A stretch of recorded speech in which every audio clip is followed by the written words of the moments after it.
We are back again for our my Survivor Pool picks. As always, I am Luke Reimer. We're here presented by Flurry Sports. I'm here giving you three teams that I believe will win this week. I'm giving you three different options for your Survivor Pool picks. If you are still alive, I salute you. This has been kind of a tough season to kind of predict those locks of the weeks. If you're new and this is your first time ever hearing of a Survivor Pool, I'll give you the quick gist of it. All that really matters is you take one winner a week. Okay, so any game through all the slate of games, you take one team that you think is going to win. You do that every week and try to stay alive, and you stay alive by the team that you pick to win winning the game. Obviously, the only catch with this is once you select a team, you can no longer select them throughout the season. So it kind of brings into some strategy of when do you take some teams. Do you take them against bad teams? Who do you play against? Are you taking teams that play one team all year? Like if you would have started the first couple weeks off by just taking every team to beat the Titans, you would have been to play the Titans. You would have been in a good spot. But now that we're at week 16, our options are kind of limited. We're taking our 16th team, so once this week is over, we only have half the teams left for the last 2 weeks of the regular season. But if you've been following along with me, you know that I've had some strategy to play with this. So without further ado, I'm going to give you my three picks.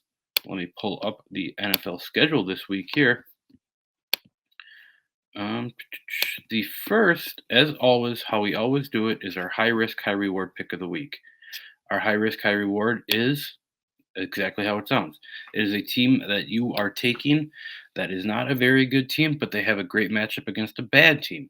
So the way that I always explain it in these videos is you are never feeling comfortable taking this team, but with that bad matchup, they theoretically should win the game, and you are probably the only person in your pool taking this team, thus being able to delay using a good team to the future. So, with that being said, my first pick of the week in our Survivor pool picks, the high risk, high reward pick of the week is this bottom one here. It is the New Orleans Saints against the New York Jets. New Orleans enters this game as 4.5 point favorites. And to be honest, New Orleans is kind of playing spoiler football right now. It's not really helping them for their future. Um, as you know, their draft picks just keep going lower and lower, but they have wins over two of the teams that are atop their division the last 2 weeks against the Carolina Panthers and the Tampa Bay Buccaneers. Um, Over the course of the Saints season, you don't really realize this considering that they're 4-10. The defense has played very good football. They gave up 40 to the Seahawks. They gave up 31 to the Bills. And they gave up 34 to the Rams. But I mean, at this point, those are probably three top seven teams in the NFL. Their last couple games, they've only given up 17 points, 20 points, 21 points, 24 points. So they are playing in games where they're not getting absolutely blown out. And that's really been, inviting their offense to just not making mistakes and getting them to the wins. This week they play the Jets, who got absolutely trounced by the Jacksonville Jaguars last week. Um, the Jets losing 40-20. Trevor Lawrence putting up his best game as a NFL player with 6 combined touchdowns. Jets are in a spot, feels like even more than the Saints, where they don't really want to win games. Kellen Moore is a first-year head coach. Aaron Glenn's a first-year head coach, but Aaron Glenn's been in the league a lot longer than Kellen Moore has. So Kellen Moore, I'm sure, has a little bit more of that competitive, maybe take the strategy of the future out and let's just go out and win games. Um, the Saints should be able to pass the ball in this game. I'm expecting a lot of work for Jawan Johnson and Chris Olave. This Jets defense is really bad compared to what we've seen in years past. There's nothing that really scares you on this Jets defense anymore. And looking at the Jets offense, right, Tyrod Taylor is not doing anything for you. Brady Cook looks like one of the worst quarterbacks in the NFL. Now, I know he's only played 2 games, but those have not been 2 very encouraging games. Garrett Wilson continues to not play football. I guess Brees Hall is really the only key here. But as teams have been doing all season to the Jets is just key in on Brees Hall and don't let him beat you. To my point about the Saints, I think the Saints defense has played good enough to be able to mitigate that Brees Hall work. And without Brees Hall, the Jets are really nothing. So in this high risk, high reward, give me the New Orleans Saints to beat the New York Jets this week. Looking at our value pick of the week, the value pick is kind of tough because we're at the point of the season where teams are either making the playoffs, So they're either good or they're not making the playoffs, so they're bad. So it's kind of hard to find, some of those matchups, especially a lot of bad teams playing each other, and a lot of good teams playing each other. But I'm going to a little bit as you kind of have to do at this point in the season. I'm going to take the Philadelphia Eagles to beat the Washington Commanders in your value pick. Just a quick explanation of value: it's kind of a middle level team that plays that has a good matchup. So in this case, the Philadelphia Eagles on Saturday night at 4 o'clock open as 6.5 point favorites against Washington. Last week we saw the Eagles kind of, stop their losing ways with a great beatdown of the Raiders with 31-0 to break that 3-game losing streak. I talked about it last week, but that was a get right game for the Eagles. I think that continues this week with a very bad Washington defense.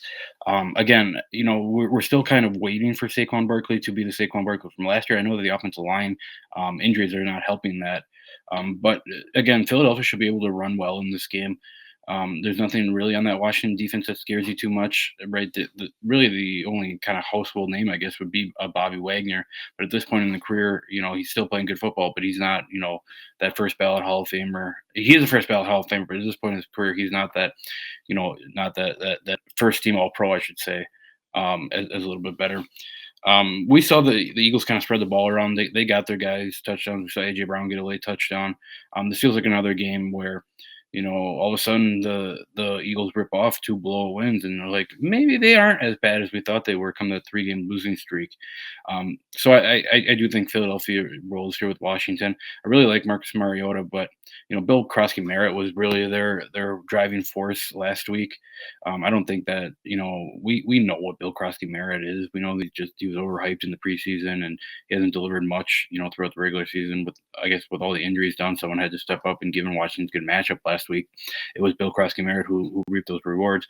But Philadelphia has been playing well against the run. They've been playing well against short passes, which we know that Mariota would rather throw short than throw deep.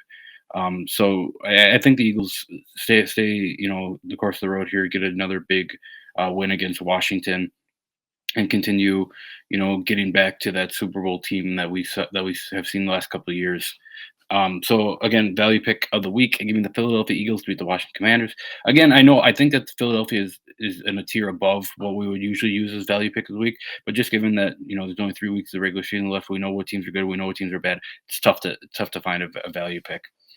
And for my lock of the week, as always, is the team that I'm picking. It's the team that I'm advising you to pick. It's the team that we are picking together. It's the team that I think has the best shot of winning games. It's usually a good team with a really good matchup, and I am taking the Houston Texans to beat the Las Vegas Raiders. Houston did not start the season out on the note they wanted to, but as of recently, they've been playing some really good football. They open up as 14.5 point favorites over the Raiders, which makes sense. We just talked about the Raiders losing 31-0 to the Philadelphia Eagles, but I mean, Texans are on a 1, 2, 3, 4, 5, 6-game win streak. Started 3-5, all of a sudden are 9-5, and they're really making a push for the Jaguars for that division. Like the Texans have a lot to play for in this game. They need to win this game, and they have a great matchup with the Raiders to do so. Putting up 40 points last week against the Cardinals, I know the Cardinals are the Cardinals, but it's like similar to what I was talking about the Eagles. It's nice to see that, hey, we're going to stake our claim against the good teams, against bad teams. That's what good teams do. They beat the piss out of bad teams. And while this offense still is a little bit to be desired, it seems like Nico Collins is coming into his own, at least through the 6-game win streak. It seems CJ Stroud is kind of settling down a little bit. I know Davis Mills kind of helped him, get on track, but as CJ Stroud comes back in, he hasn't been playing the worst football. But it's really the defense, right? With the Texans, when we talk about Houston, it's all about that defense. Vegas notably has, as I've said in the last, as many times as I've taken teams to beat the Raiders, is they have the worst offensive line in the NFL. Texans might have the best pass rush in the NFL with Danielle Hunter and Will Anderson. Kenny Pickett, Geno Smith, who's ever starting at quarterback, might die in this game for the Raiders. I imagine this is probably a multi-sack game for both Will Anderson and Danielle Hunter. And hey, if they can throw the ball, it doesn't get any easier. With Jalen Petrie and Derek Stingley in the defensive backfield, on top of Aziz El-Shaair, who a lot of people hate, playing really good football and kind of playing like one of the better inside linebackers in the NFL. I think, Ashton Jeanty is not, is not that big of a driving force to get the Raiders to win this game. Raiders can run the ball last week. They couldn't pass the ball against last week against the Eagles. Texans are a much better defense than the Eagles. So give me the Houston Texans to continue on this win streak, get to 7 games, and fight for that division with the Jacksonville Jaguars for my lock of the week. If you're already taking the Texans, please leave who you're taking in the comments. Are you still alive? If you are, again, kudos to you. This has been a tough season to pick. I think we've done a pretty good job on this channel. But if you have any other strategies, please let me know, and I will see you guys next week. Peace. Fuck yeah!